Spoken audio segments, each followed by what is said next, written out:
I gave a homeless man a job. Years later, he gave me my life back. It was the winter of 2012, and I was managing this barely hanging on print shop in Queens. The kind of place that smelled like paper dust and old toner. We mostly printed flyers for bail bondsmen and car washes.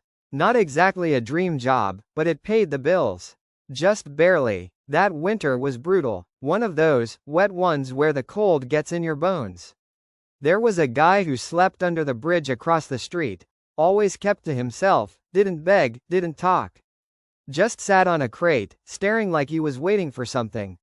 One day, I saw him reading a soggy newspaper cover to cover, then folding it back like it was sacred. I don't know what made me do it, but I crossed the street and asked, "You ever run a copier?"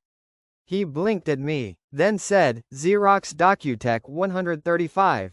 Bindery finishing too, if you've got it."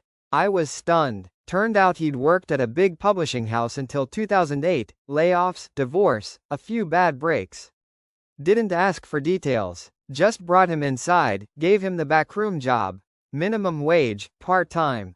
But it was warm. It was something. His name was Walter. Quiet guy, never late. Learned our machines faster than I did. Customers started asking for him. A year later, the owner sold the shop and we all got let go.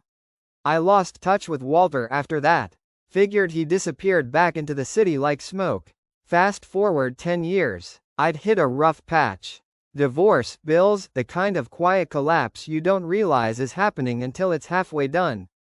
I was sleeping in my car in Newark, looking for warehouse gigs. Phone barely holding a charge. Pride in shreds. Then one morning, I get this call from a number I don't recognize.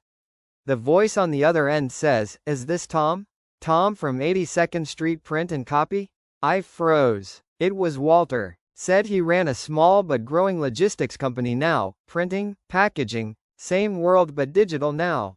"I need a guy who knows how to fix problems with tape and hope," he said.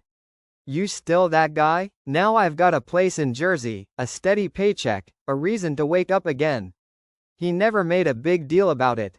Never said, "You saved me," but he did say, "You never asked what I did. You asked what I could do. I'm just returning the favor." Sometimes people think karma is a lightning bolt. But sometimes it's a quiet man, on a quiet line, saying, "You still that guy?"